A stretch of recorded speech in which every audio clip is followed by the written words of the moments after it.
right. How's everybody doing? This is the Deeper Podcast. I really don't know what episode we are on at this point. I think 16, 17, something like that. We've been doing it long enough we don't say what number we're on anymore. So it's a thing. Yeah. We're professional enough now that I chew ice while I talk into the microphone.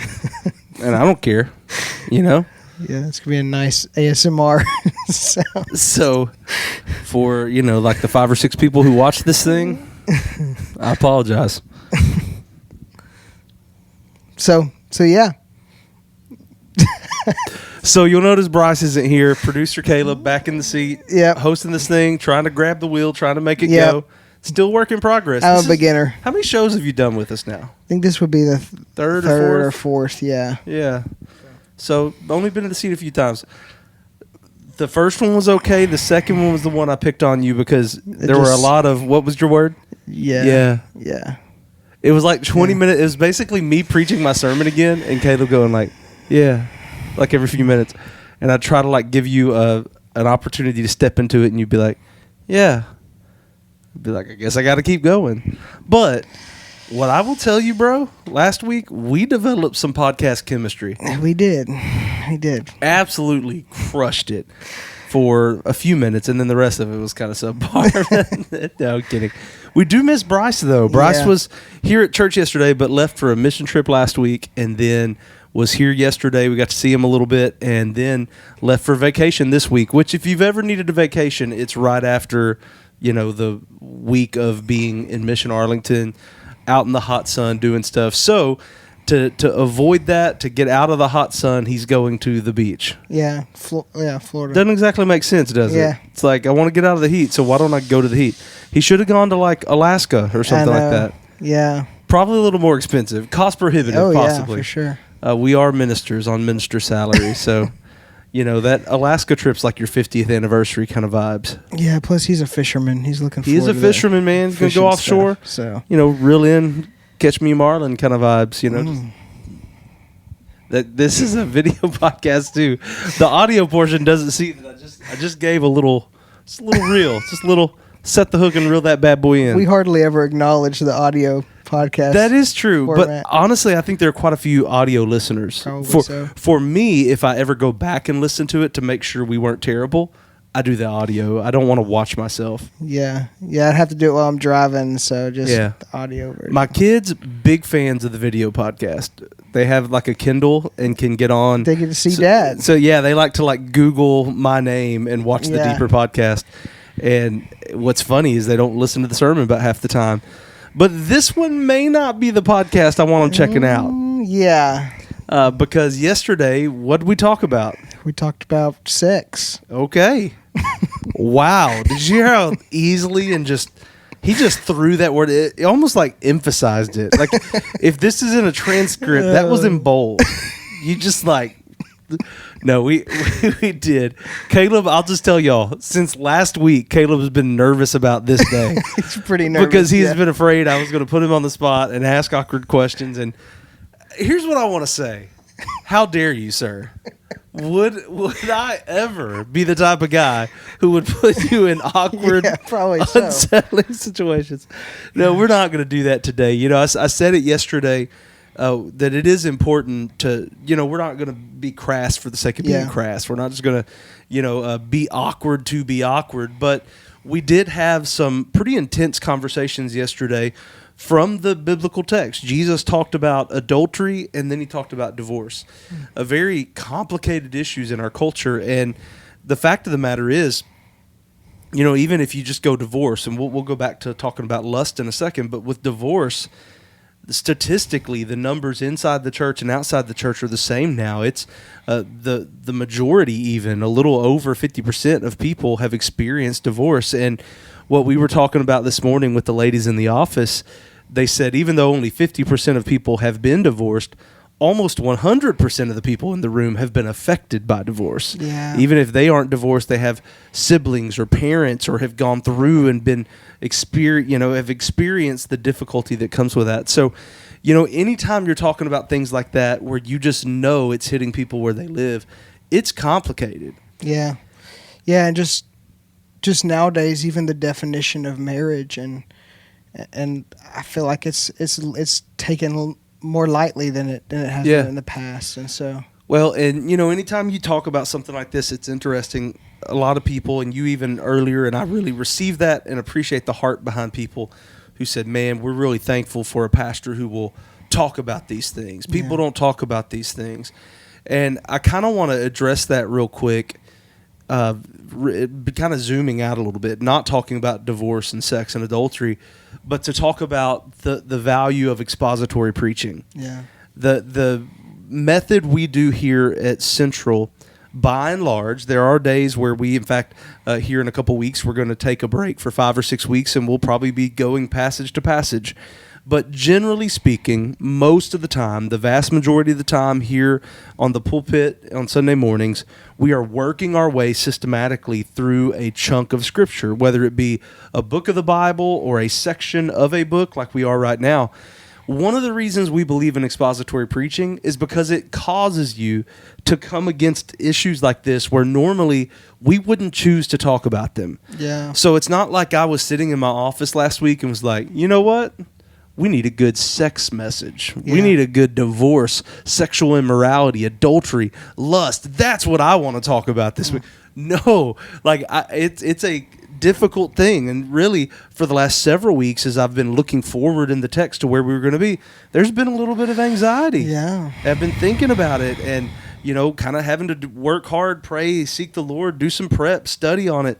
And the reality is, the benefit of expository preaching, working our way through chunks of Scripture, is that it does cause you to address things that you normally wouldn't address. So while, I appreciate the appreciation, right? Like, I appreciate people saying, man, we're glad you're willing to talk about that. The fact of the matter is, had I skipped those sections, people would have been like, wait a second. Yeah. So we're going through the Sermon on the Mount except for the hard ones, right? Yeah. So it's like, no, we're going to go through it verse by verse. So it ends up, you find some things that are complicated. I think about in Paul's letters, multiple ones of those, all of a sudden you get into the wives and husbands and roles in the home, and all of a sudden it's like, it's like, oh, this is going to be heavier. First Peter is a great letter, man, really fun to teach through. And then all of a sudden it's talking about Jesus descending to hell and the keys of Hades, and it's all of a sudden like, whoa, this got real heavy real fast. What do I do with it? Well, it's good for pastors, and it's good for us as Christians to go through some of those heavy things and think through some of those issues. So that is why we did it. So I wanted to clarify, even, especially Caleb has a lot of clickbait title ideas. We're not going to share any of those because we don't have to edit the podcast.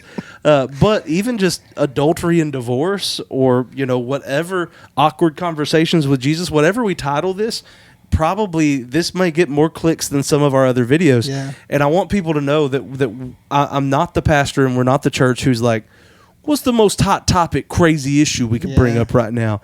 We're not issue driven. We're Bible driven, text driven, and the text took us there. So we had the conversation, and Jesus is very clear when he talks about adultery.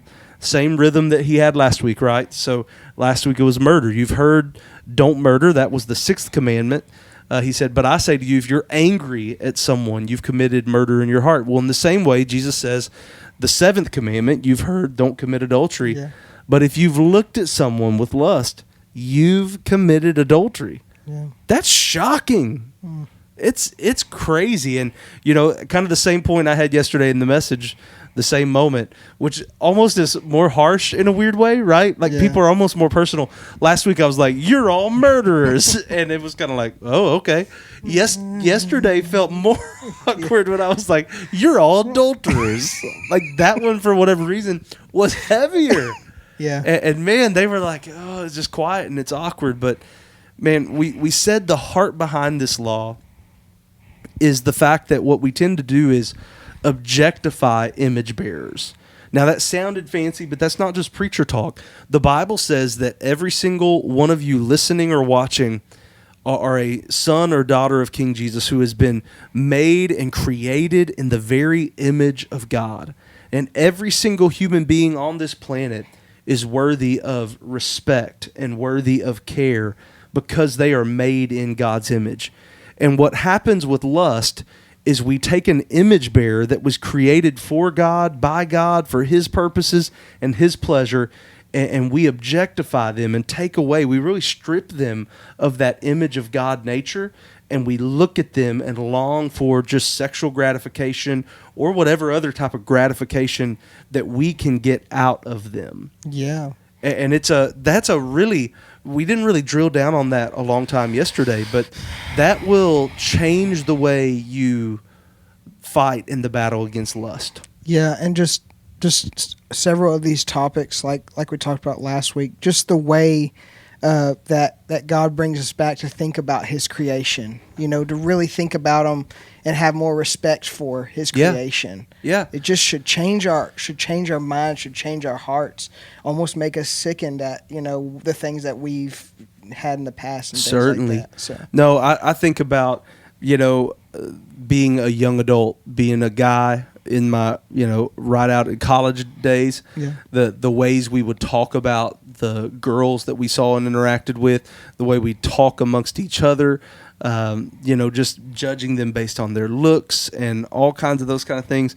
And I'll tell you, I remember being probably about your age, which makes me sound super old to say it that way. But I remember having this God moment where looking at a text like this and thinking about this, where the Lord reminded me of that reality that every single person I see is created in the image of God, by God. And that when I see them and objectify them and immediately, and it's not always lust. When we think of lust, we think of, looking at them, obsessing with them, imagining sex with them. Like yes, it can go there very quickly. We know how sinful the mind is, not just men, women as well. We know how that can happen. But even just the simple, this person is beautiful or ugly, this person is hot or not, right? Like this, like the ranking and immediately assessing people based on all of these other things is to objectify a person. And I remember very clearly praying one day, Lord, help me see every person I encounter, man or woman, every single human that I encounter, help me see them the way you see them. So when I'm walking through the grocery store, and of course, at the time I was single, right? So it's like when I see an attractive woman, I was like, hey, let's hang out. That really worked out really well, except it didn't. I was, the Lord in His grace, until I dated Mallory, I didn't even date anybody. So there you go. That's my my Playboy story there. I was batting 0-0-0 until Mallory came into the picture. But all that to say, it's okay to say, man, God has made someone beautiful. God has made, we joke, that's a good looking dude. It's okay to evaluate, but to assign value and worth alone based on those kind of things is a dangerous thing for us. So I just remember saying, God, help me see people how you see people. So there was a season in my life as a young man going to college, right out of college, where I remember the Lord helped me in my battle with this to be able to, when I saw people and my mind was going where it shouldn't, I would say that is a daughter of King Jesus. That's a daughter of the King. And again, it's not only just sexual lust. Even when people are piling on, like I said, when it's not a sexual lust thing, I think of, a guy who's struggling or a, special needs person, and people are making fun or doing stuff like that, rather than piling on and being part of it. It's like that is somebody who's made in the image of God. This changes the way you interact all the way around. Yeah. And beyond. Again, lust is a battle we've got to win. So, but I'm just trying to get beyond that too, because honestly, our audience isn't guys in their early 20s. I would probably take this a totally different route if it was. But I think of people who are like, man, I'm a senior adult now. Lust is not really the battle for me that it was when I was 20. But the fact of the matter is, let's go President Biden, right? Okay.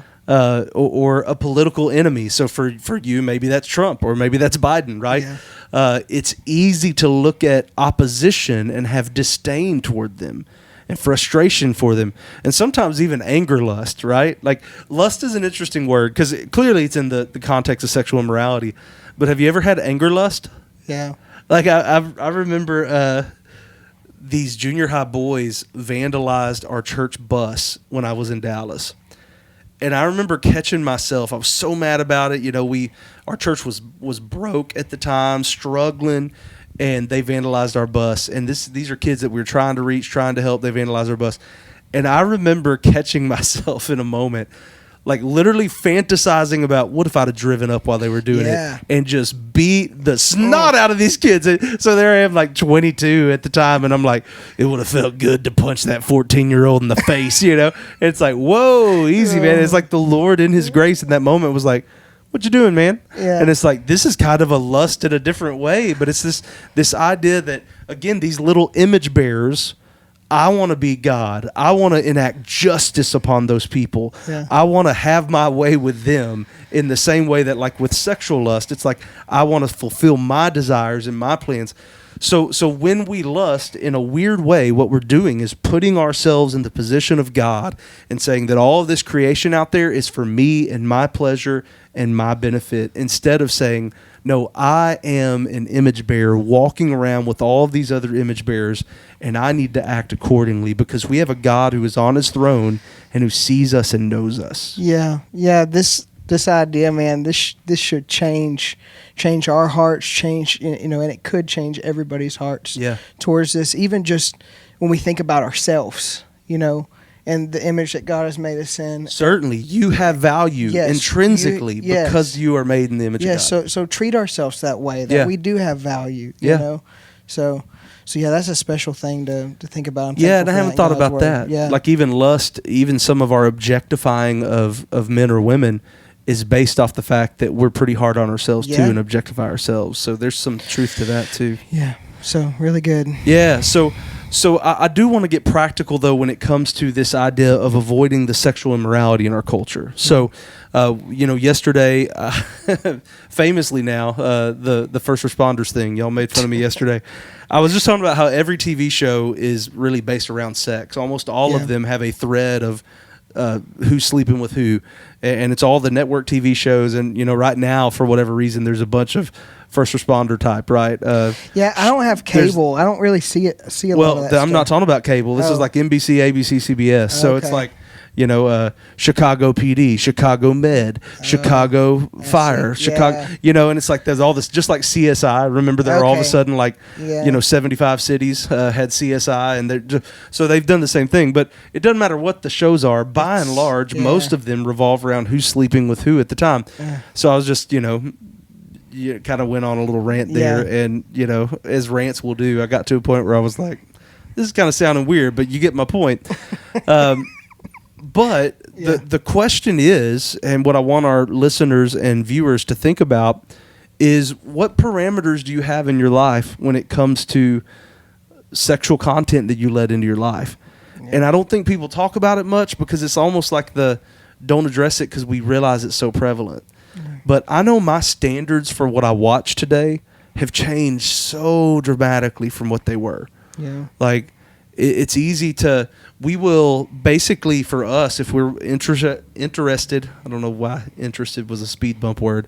It's like just interested. It's hard to say words. I talk for a living. I don't know if you know that, so it works out real good.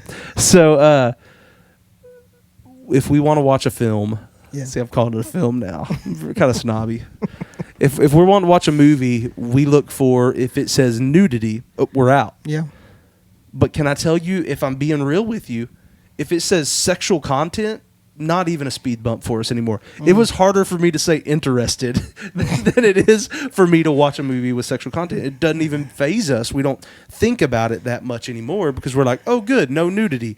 It's a green light. Let's watch it. Yeah. But just because it doesn't have nudity doesn't mean it doesn't have sexual content, and that the storyline doesn't in a big way revolve around sex. Yeah, well, and I think sometimes it's like it will say those things, but you're like, well, I really don't know what level of those things there are, so I can go ahead and watch it. You know? Is it some nudity? Is it just or is it gratuitous nudity throughout? Yeah, you know? Yeah. But it's an excuse, you know? It's so, I guess what I'm trying to say, and I don't even want to get legalistic here. Like, I don't want to tell our viewers and listeners what they should and shouldn't watch. I will tell you, man, there are some seasons where I want to just burn our TV and throw it out. And we have multiple times we've just gotten rid of our TV and been like, we're not doing this anymore. Because this is a constant battle. But what I'm saying is you should be having that battle. Yeah. You should be thinking and prayerfully discerning what you need to be letting into your life and what trips you up. Because here is the fact of the matter. At your age compared to my age and compared to Ronnie's age, we always pick on Ronnie and Ron, two of our faithful viewers and listeners, all of that is different. Those struggles look wildly different for us at different age groups. I remember telling a friend when I was your age about something I was watching, and I was like, I can't really watch that. And he was like, yeah, it's not really the same struggle for me. And at first I'm kind of like, yes, it is, bro. I can't believe he... But I just realized not everyone's in the same situation I am. So it is one of those things where I don't think it's good for us as believers to put hard and fast rules on it. But if we're not careful, like I mentioned when we talked about divorce yesterday, the inner lawyer does tend to come to our defense. Well, I watched this show really to be able to engage with other people who are watching it and have gospel conversation. Do you, though? Yeah. Do you? Or do you want to watch it just for that entertainment value? What I will say is I don't think there's such a thing as passive entertainment. Yeah. Entertainment is shaping us more than we know. So, the moment that you and Bryce said yesterday it got real quiet was when I said, why are you surprised when your teenagers and young adults are living sexual ethics opposite of the Bible when you have been as a family consistently watching and putting things before their eyes that are teaching them a sexual ethic that's opposite of the Bible? Yeah. And that's a heavy thought, but it's reality that we need to consider. So even just the things we watch, I think we need to think about. So I would just encourage all of our friends to think about that, to pray about it, ask the Lord to give them guidance. Like, should I change my viewing habits significantly? Yeah. And I think most of us should. Yeah. Wherever you're at, I think you should think about it. And we didn't really talk about pornography yesterday, but this is something that most of the people watching this are probably watching on a smartphone. Yeah. My goodness, no wonder the current generation struggles with pornography like they do when they all have supercomputers in their pocket that can get there instantly. Yeah. And you don't even have to be looking for it. Now with social media, in fact, even Twitter right now, some articles came out last week that Twitter has basically said they will support pornography now and that pornography can be on their platform as long as it's made very clear that's what it is. Well, that's not great. No. In fact, a lot of Christian users, myself included, pulling the plug on it because man, I don't want to be scrolling around looking at the Southern Baptist Convention drama and then all of a sudden be setting things before my eyes that would not honor and glorify the Lord. Though I don't know that watching Southern Baptists fight honors and glorifies the Lord either. But anyways, so these devices that we have, man, it's easy to find yourself. And I mentioned in the sermon yesterday, but the algorithms work in such a way that if you're looking at Reels or TikTok or, they're all the same now, but the little short format videos, and if you linger, if you see like a ad, if you're a lady and you see an ad with some ripped dude with his shirt off and you pause for even like a millisecond and look at it and go, hey, and then scroll up or swipe up or whatever, the fact of the matter is they're like, hey, they liked it. Let's keep sending those to them. Yeah. And before you know it, you are being bombarded with things that are tempting you and causing you to have thoughts that you shouldn't have. So yeah, and just like we were talking about with the ads, like the personalized ads, like we're just talking about, and then even just like some videos that'll come across are like oddly, it's like, okay, they're trying to push something here that's a little bit, sexual maybe or odd, and it's to make you want to watch more of that stuff. Yes. Like you're saying, sex sells, and so, man, it's dangerous out there. They're trying to keep your eyeballs. Yeah. They're trying to keep your eyeballs in their app, on their screen as long as you possibly can. And the tragedy is it's working. Yeah.